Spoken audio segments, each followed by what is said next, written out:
Buenos días, amados hermanos. Quiero compartirles la reflexión de hoy que titulé Morir para llevar fruto. Y pensando un poquito acerca de esto, el Señor traía a recuerdo que hubo un momento puntual en mi vida donde en medio de esfuerzos, en medio de quizás apoyarme en las capacidades y en lo que uno podía generar, y claro que es importante que uno se prepare, que uno se desarrolle, pero puntualmente no se veían de forma tan visible los resultados que quizás estaba esperando.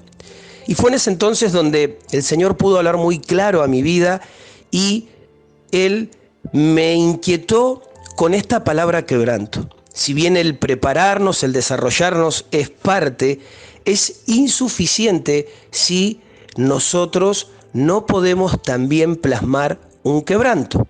Entonces, puntualmente, el Padre me hizo entender que necesitaba quebrantarme, pero no quizás un quebranto muchas veces de pensamiento o de palabras, sino un quebranto real y completo. ¿Para qué?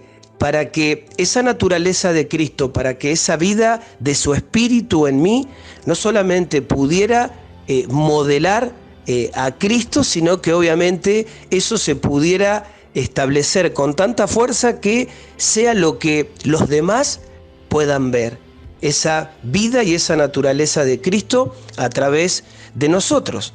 Y con respecto a esto, el Señor me llevaba a San Juan capítulo 12, 24, donde dice lo siguiente: de cierto os digo que si el grano de trigo no cae en la tierra y muere, queda solo, pero si muere, lleva mucho fruto. Entonces podemos ver acá en las Escrituras el mismo ejemplo de Jesús, quien hablando de sí mismo nos enseña que el grano de trigo debe morir para dar fruto.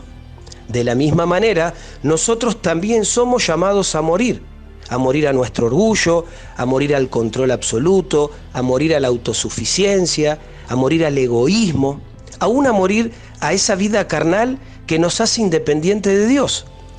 ¿Por qué? Porque esto es la única manera de que podamos conocer aún más a Dios y que podamos realmente vivir ese establecimiento de ese espíritu de vida, dándole vida a todo nuestro ser, a tal punto que las victorias que Dios ya tiene preparadas para cada una de nuestras vidas se puedan poner en manifiesto.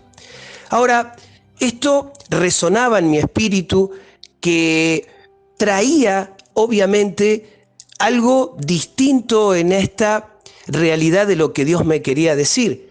Y esto que resonaba era ni más ni menos que la palabra quebranto. Es decir, ¿qué es el quebranto? Según el diccionario, el quebranto viene de la intención de romper de forma violenta una cosa dura.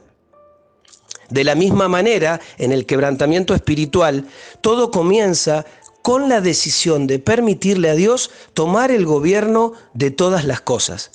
Esto, sin lugar a duda, rompe el orgullo, rompe la autosuficiencia y nos hace crecer en dependencia a Dios y madurez. Jesús, obviamente, era experimentado en quebranto. Así como lo profetizaba Isaías en el capítulo 53:3, el Señor supo diferenciar entre su propia voluntad y la voluntad del Padre Celestial. Entendió que si permitía que el reino de los cielos tomara el gobierno, entonces los resultados serían distintos y serían eternos. Jesús rindió su orgullo, rindió su experiencia, rindió su comodidad para que hoy cada uno de nosotros podamos vivir los frutos. Ahora, qué interesante esto que pone en relieve San Juan capítulo 12. Si el grano de trigo no cae en tierra y muere. Para que una semilla se convierta en un frondoso árbol y dé frutos, es necesario que primero deje de ser semilla. Es decir, la semilla debe morir a su estructura para permitir que lo que tiene dentro comience a desarrollarse. Es más, Jesús tomó el ejemplo del trigo, el cual viene de la palabra latina tritricum, que se refiere a quebrado, trillado, ya que era necesario separar el grano de trigo de su cascarilla para poder consumirlo. Cristo mismo vino a este mundo a morir, teniendo en su interior el propósito de Dios.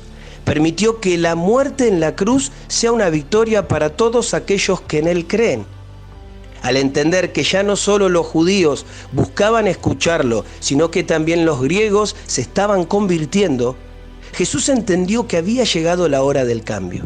Había llegado la hora de rendirse completamente.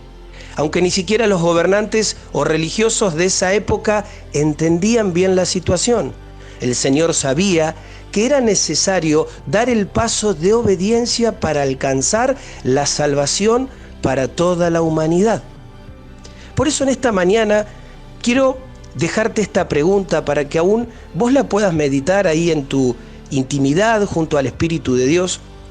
Y esta pregunta tiene que ver: ¿por qué es necesario el quebranto para crecer? ¿Por qué es necesario el quebranto para que podamos desarrollar crecimiento? Por eso, a modo de conclusión en esta mañana, quiero decirte que debemos aprender a caminar bajo la unción y bajo esa gracia y ese poder del Espíritu Santo de Dios. Y eso nos va a llevar a este entendimiento de darnos cuenta de la importancia del quebranto. ¿Por qué? Porque es necesario que podamos reconocer que sin Dios no vamos a poder lograr nada perdurable. Es decir, no vamos a poder lograr nada que permanezca. Pero claro que no debemos desestimar muchas veces los fracasos, sino que lo que debemos hacer es seguir aprendiendo de ellos, ya que en muchos casos siguen siendo parte de la escuela de Dios sobre nuestras vidas. Por eso en esta mañana te animo a que tu quebranto te lleve a seguir buscando el rostro de Jesús y que verdaderamente de tu interior puedan fluir esos ríos de su agua viva, esos ríos de agua viva. Que el Señor te bendiga en esta mañana. Paz.